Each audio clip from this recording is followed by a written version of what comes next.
Dealing with. I started with the Sullivan Project files, checking every document, every correspondence. And there, buried in the metadata of a file that had been modified 3 days ago, I found something interesting. Someone had accessed the files from an external IP address. Someone who wasn't authorized. I dug deeper, checking other projects, other files. The pattern was there once I knew to look for it. Someone had been accessing Horizon's confidential files for weeks, ever since Lily had returned. My phone rang. Daniel. Hey, he said, his voice warm. I know you had that big presentation today. How did it go? It went well. Really well, actually. That's great. Feel like celebrating? I was thinking dinner at that Italian place you mentioned. I looked at my computer screen, at the evidence of corporate espionage I'd just uncovered, and made a decision. Daniel, what do you know about corporate law and intellectual property theft? There was a pause. Quite a bit, actually. Why? How would you like to be my date to a corporate gala this Saturday? I have a feeling it's going to be very interesting. The gala. The Architectural Excellence Gala was the industry's biggest event of the year. Every major firm, every important client, every influential investor would be there. Including the Sullivan Group. I bought a new dress for the occasion, a deep emerald green that hugged my curves and made me feel powerful in a way I hadn't felt in years. Sarah had insisted on doing my hair and makeup, transforming me into someone who looked like she could conquer the world.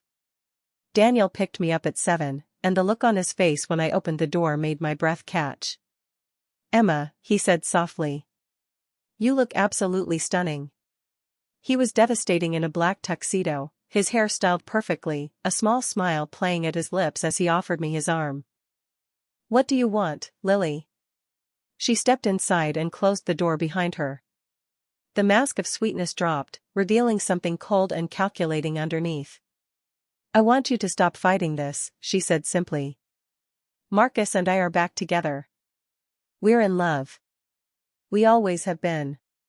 You pursuing this buyout, trying to split up the firm he built, it's petty and vindictive. The firm we built, I corrected.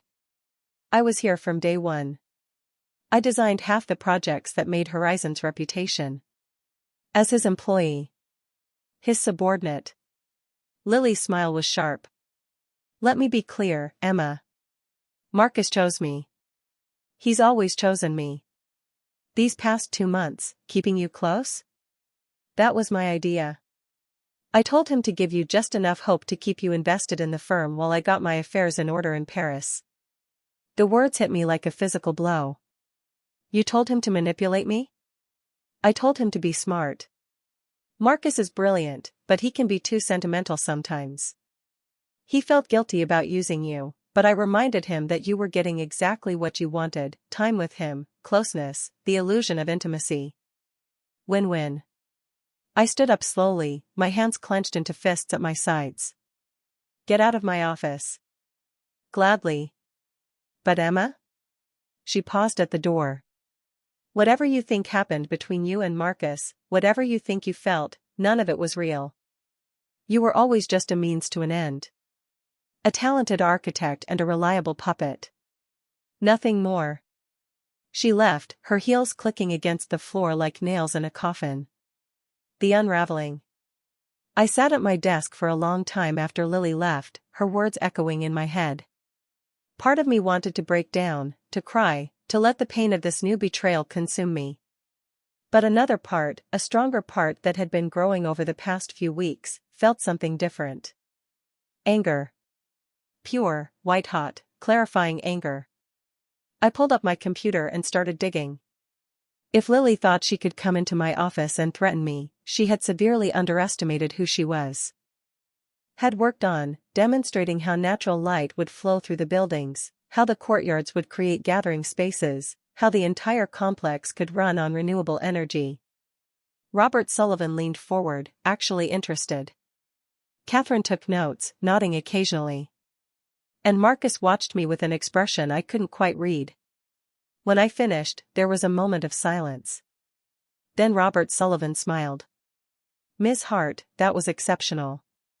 I have to admit, when we first heard about Horizon Designs, we had some concerns about the firm's scale. But this vision, this attention to detail, this is exactly what we've been looking for. I have a few questions about the timeline, Catherine added, but I'll be honest, I'm impressed. Very impressed. We spent the next hour going through technical details, budget considerations, and implementation strategies. I answered every question with confidence, backed up by months of research and planning. As the meeting wrapped up, Robert stood and extended his hand. We'll have our decision by Friday, but I want you to know that Horizon is our top choice right now. This was largely due to your presentation, Ms. Hart. Not the firm. Not Marcus. Me. The poison. After the Sullivan executives left, Marcus caught my arm as I was gathering my materials. That was incredible, Emma. This is why we're such a good team. When we work together, we're unstoppable. I pulled my arm free gently. I did this on my own, Marcus. You were barely involved. Because you froze me out, he said, frustration creeping into his voice. But regardless, if we get this contract, it's huge for Horizon. For both of us. Speaking of which, have you thought about my buyout proposal? I asked. My lawyer sent over the paperwork last week. His expression darkened. You're really going through with this? I told you I was. Emma, this is crazy. We built Horizon together. You can't just walk away. Watch me. I left him standing there and headed to M. The presentation. Monday morning arrived with the Sullivan Project presentation looming. It was the biggest potential contract Horizon had ever pursued, a $50 million mixed-use development that could make or break the firm's reputation. I'd prepared obsessively, creating 3 different design concepts, running cost analyses, researching every possible objection the Sullivan Group might raise. Marcus had tried to schedule prep meetings, but I'd avoided them all, sending him my work via email with curt, professional messages. Now, walking into the Horizon conference room in my best navy suit, I felt surprisingly calm. Until I saw Lily sitting in Marcus's office through the glass walls, laughing at something on her phone. What is she doing here? I asked Jason, our junior architect, who was setting up the presentation materials. He shrugged uncomfortably. Marcus brought her in as a consultant? She apparently has connections in Paris that might help with the international aspects of the project. A consultant. Right. The Sullivan Group executives arrived promptly at 10 a.m. Robert Sullivan, the patriarch, was a stern man in his 60s with sharp eyes that missed nothing. His daughter Catherine was younger, maybe 40, with an MBA from Harvard and a reputation for being ruthless in negotiations. Marcus did the introductions, all business and charm. He didn't mention Lily, who had slipped into the back of the room like a shadow. Then it was my turn. The moment of truth. I clicked to the first slide and began to speak, and something remarkable happened. All the nervousness, all the heartbreak, all the complicated emotions of the past few weeks crystallized into pure, focused passion. I talked about sustainable design, about creating spaces that served communities, about the vision I had for transforming the Sullivan plot from an abandoned industrial site into a thriving hub of residential, commercial, and green space. I showed them renderings that Jason and I. New beginnings. 3 weeks had passed since I closed the door on Marcus, and life had taken on a strange new rhythm. I threw myself into work with an intensity that surprised even me, but this time it wasn't about proving myself to Marcus or the firm. It was about proving something to myself. Daniel had become a fixture in my life without me quite realizing how it happened. Morning coffee turned into breakfast. The occasional dinner became a nightly ritual. He'd knock on my door with takeout, or I'd find him in the hallway with that easy smile, asking if I wanted company. It was effortless in a way nothing with Marcus had ever been. You know, people are going to talk, my best friend Sarah said one Saturday afternoon as we browsed through a bookstore. She'd flown in from Seattle specifically to check on me after I'd told her about the Marcus situation. Let them talk, I said, running my fingers along the spines of architecture books. I'm not doing anything wrong. I didn't say you were. Sarah grinned. I'm just saying that Daniel Wright is gorgeous, successful, and clearly into you. And you're having dinner with him every night. We're friends. Neighbors. Neighbors who look at each other like that are never just friends. She picked up a book and pretended to study it. Have you considered that maybe this is good? That maybe Daniel is exactly what you need to move on? I had considered it. More than I wanted to admit. The problem was that every time I looked at Daniel, every time he made me laugh or listened to me talk about my projects with genuine interest, I felt guilty. Like I was using him to get over Marcus, like my heart wasn't fully available. But there was something else too. Something that made my pulse quicken when Daniel smiled at me, something that made me look forward to the sound of his knock on my door each evening. Maybe, just maybe, I was starting to feel something real. Then footsteps retreating toward the elevator. A moment later, there was a gentle knock. Emma? Daniel's voice was soft. I brought ice cream. The good kind. Want some company? I opened the door to find him holding up a pint of chocolate fudge brownie. You heard everything, I said. It wasn't a question. These walls are thin, he admitted. And for what it's worth, I think you're incredibly brave. Something in his eyes made my breath catch. There was admiration there, yes, but also something deeper, something patient and waiting. Ice cream sounds perfect, I said, stepping aside to let him in. As we sat on my couch, sharing the ice cream straight from the container, Daniel said quietly, I followed your career, you know. After high school. I'd search for your name every few months, see what you were designing. I always hoped I'd see you again someday. I looked at him, really looked at him, and saw something I'd been too blinded by Marcus to notice before. Daniel Wright had been waiting for me too. But unlike Marcus, he'd done it with patience and hope, not manipulation and lies. Tell me about London, I said, settling back against the couch. And as he talked, his voice washing over me like a balm, I felt something inside my chest begin to heal. The pain wasn't gone. 8 years of love didn't disappear in a week. But for the first time in as long as I could remember, I felt like I could breathe. His jaw tightened. I was confused.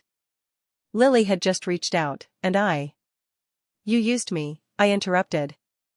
You kept me close enough to make her jealous, gave me just enough hope to keep me waiting.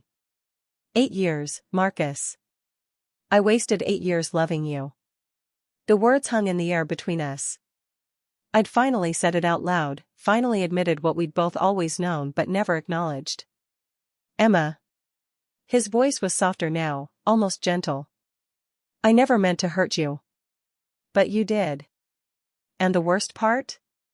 You knew exactly what you were doing. The final break. Before Marcus could respond, Daniel's door opened. He stepped into the hallway, 2 grocery bags in his arms, and took in the scene with quiet understanding. Everything okay, Emma? He asked, his voice carefully neutral. Marcus turned to look at Daniel, and I saw his eyes narrow with recognition. You're the investor. Daniel Wright. You were at the Riverside project opening. I was, Daniel confirmed. And you're Marcus Chen.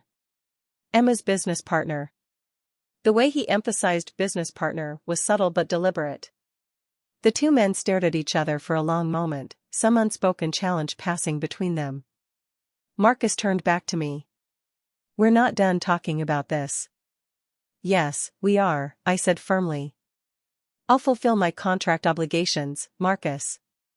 I'll see Horizon through the Sullivan project and the 3 others we have lined up. But after that, I'm dissolving our partnership. You can buy me out or I'll buy you out. Either way, we're done. His face went pale. You can't be serious. I've never been more serious about anything in my life. Emma, you're throwing away everything we built together. Over what? Hurt feelings? Over self-respect, I corrected. Something I should have found years ago. I closed the door in his face, my heart pounding so hard I thought it might burst from my chest. From the other side, I heard Marcus say something to Daniel, heard Daniel's calm, measured response. Lily posted constantly on social media. Pictures of her and Marcus at restaurants, at art galleries, walking through the park. In every photo, she was touching him, claiming him, making sure everyone knew he was taken. Making sure I knew I'd lost. But strangely, the pain was starting to dull. Or maybe I was just going numb. Daniel and I fell into an easy routine. Morning coffee, occasional dinners when we both got home from work late, conversations about everything and nothing.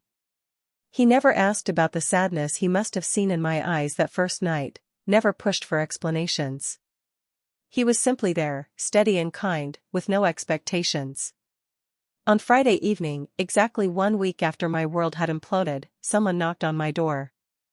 I opened it to find Marcus standing in my hallway, looking more disheveled than I'd ever seen him. His usually perfect hair was messy, his tie loosened, dark circles under his eyes. "We need to talk," he said without preamble. The confrontation.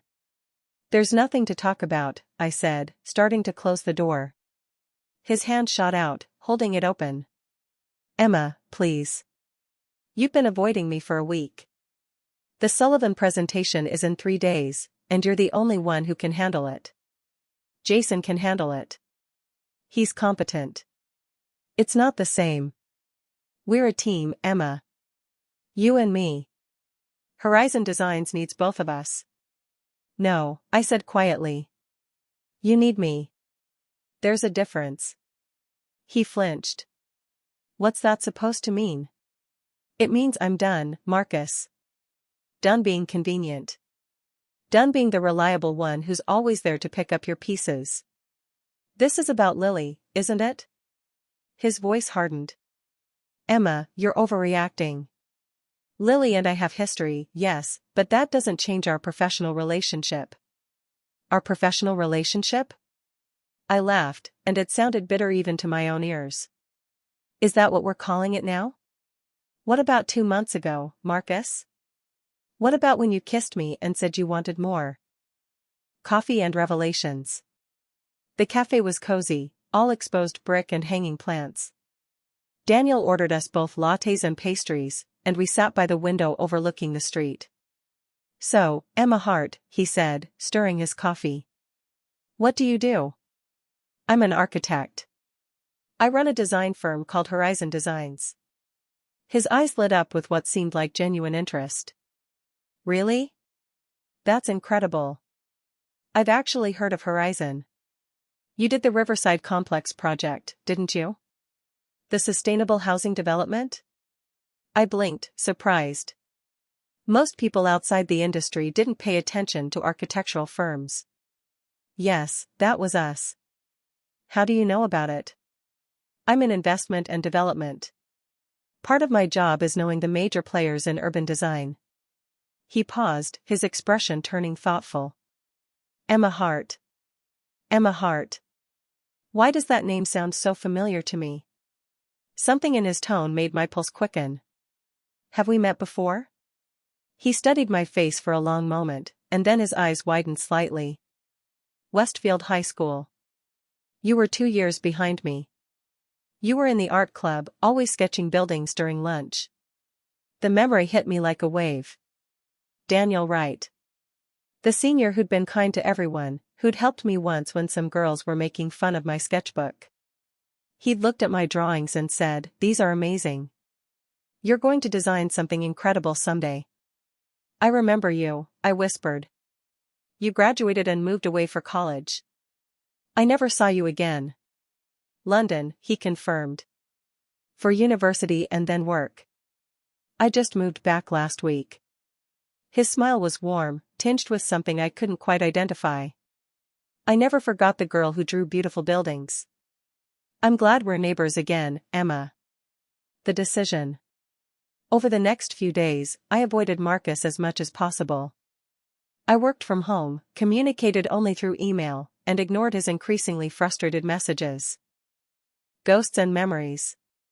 That night, I couldn't sleep. I lay in bed, staring at the ceiling, replaying every moment with Marcus, every time I'd mistaken his kindness for something more. The way he'd held me when I cried after losing my first major client. The late nights working side by side. The casual touches that had made my heart race. The kiss 2 months ago that had felt like a beginning. All of it was a lie. A performance to make Lily jealous. Around 3 a.m., I heard movement from the apartment next door. Daniel was apparently still unpacking.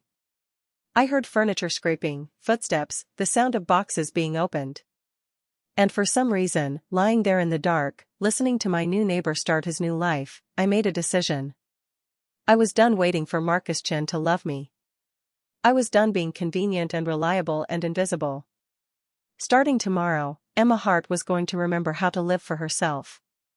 The morning after, I woke up to 17 missed calls from Marcus and a dozen texts ranging from annoyed to concerned. I ignored all of them and went for a run, something I hadn't done in months because I'd always been too busy with work, with making Marcus's life easier. When I returned, Daniel was in the hallway, looking frustrated as he tried to maneuver a large bookshelf through his doorway. Need help? I offered, surprising myself. He looked up, relief flooding his features. Would you mind? I thought I measured this correctly, but... Together, we angled the bookshelf through the door. It was nice, working with someone without any complicated history, without secret hopes and hidden agendas. Thanks, Daniel said, wiping his brow. Can I buy you coffee as a thank you?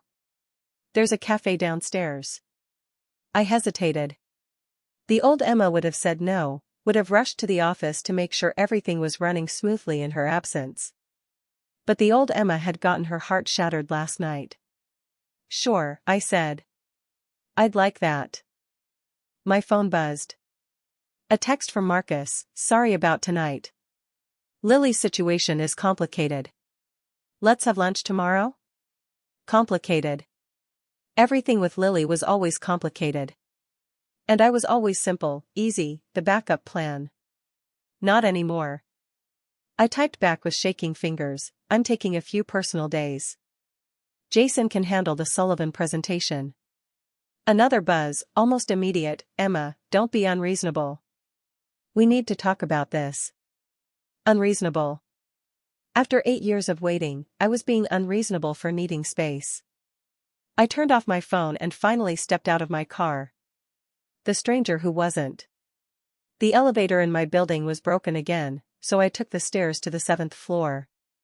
I was so lost in my misery that I didn't notice the moving truck outside or the boxes in the hallway until I nearly tripped over one.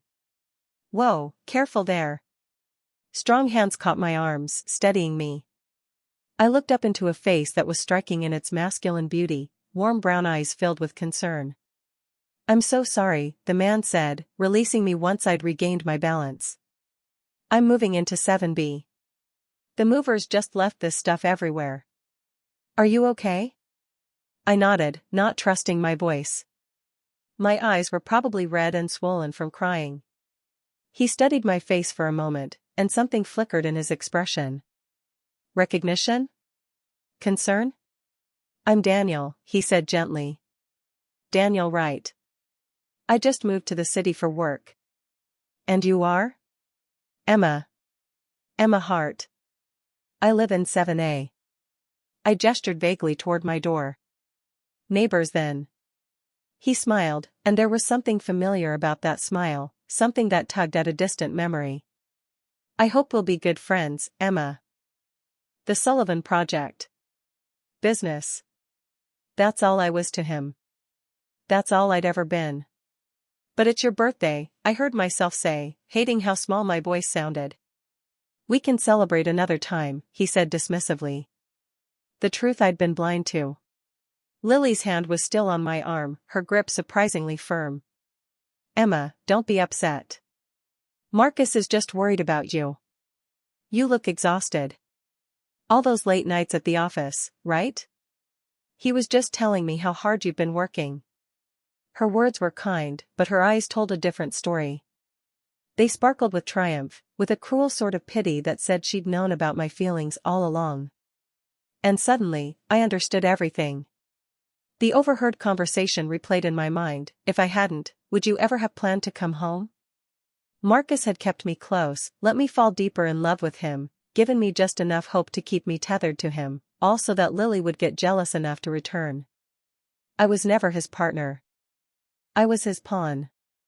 I need to go, I whispered, pulling my arm free from Lily's grasp. Emma, wait, Marcus started, but I was already backing toward the elevator. The last thing I saw before the doors closed was Lily slipping her arm through Marcus's, leaning her head against his shoulder like she'd never left, like she hadn't shattered him 5 years ago. Like I didn't exist at all. Breaking point. I don't remember the drive home. One moment I was in Marcus's building, and the next I was sitting in my car in my apartment complex's parking garage, sobbing so hard I couldn't breathe. 8 years. 8 years of being there for him. Of building a business together, of staying late to perfect presentations, of bringing him coffee when he was stressed, of being the one he called when he couldn't sleep. 8 years of watching him from across conference tables, of memorizing the way his eyes crinkled when he genuinely smiled, of hoping that maybe, just maybe, today would be the day he'd see me. Emma. You're early. I thought you said 6 o'clock. Behind him, she appeared. Lily Zhang. The girl from our university days, Marcus's first and only girlfriend, the woman who broke his heart 5 years ago when she left for Paris without a backward glance. She was more beautiful than I remembered, with her delicate features and that practiced look of innocent concern that had always fooled everyone. The moment everything made sense. Emma. Lily's voice was sugary sweet as she moved past Marcus, reaching for my hands. It's been so long. I just got back from Paris today. Marcus picked me up from the airport. Wasn't that sweet of him? The airport. He'd told me he had a morning meeting with investors. Another lie. When did you get back? I managed to ask, my voice sounding hollow even to my own ears. Just this morning. I texted Marcus last week to let him know I was coming home. She glanced back at him with a smile that made my stomach turn. And he immediately offered to help me get settled. Even said I could stay here for a while since my apartment lease doesn't start until next month. Stay here. In his penthouse. In the space where, just 2 months ago, he'd pulled me close on his couch, kissed me until I couldn't breathe, and whispered that he wanted to try something real with me. I looked at Marcus, desperately searching his face for some explanation, some sign that this wasn't what it seemed. But his expression was carefully neutral. Emma, Lily, and I have some things to discuss. Why don't you head home? We can talk about the Sullivan project tomorrow. The wait of 8 years. I had loved Marcus Chen for 8 years. 8 long years of hoping, waiting, and believing that someday he would see me as more than just his reliable business partner. My name is Emma Hart, and I'm a 29-year-old architect at Horizon Designs, the firm Marcus and I built together from nothing. Today was supposed to be special. Today was Marcus's 31st birthday, and I had planned everything perfectly. I left my client meeting 3 hours early, stopped by the bakery to pick up his favorite chocolate truffle cake, and even bought him a vintage watch I knew he'd been eyeing for months. My hands trembled with excitement as I used the spare key he'd given me last month. That key had felt like a promise, like finally, after all these years, we were moving towards something real. But the moment I opened the door to his penthouse, my world collapsed. The voice that destroyed everything. So you're saying you're in love with her? The female voice was achingly familiar, dripping with both hurt and accusation. I froze in the hallway, the cake box suddenly feeling like lead in my hands. Lily, if I loved her, I would have been with her years ago. Marcus's voice was cold, matter-of-fact, completely devoid of the warmth he sometimes showed me. Emma is convenient. Reliable. But love? No. The cake box slipped from my fingers and hit the marble floor with a devastating crash. The voices inside stopped abruptly. Footsteps approached. The door swung open fully, and there stood Marcus, his dark eyes widening for just a fraction of a second before that mask of composure slid back into place.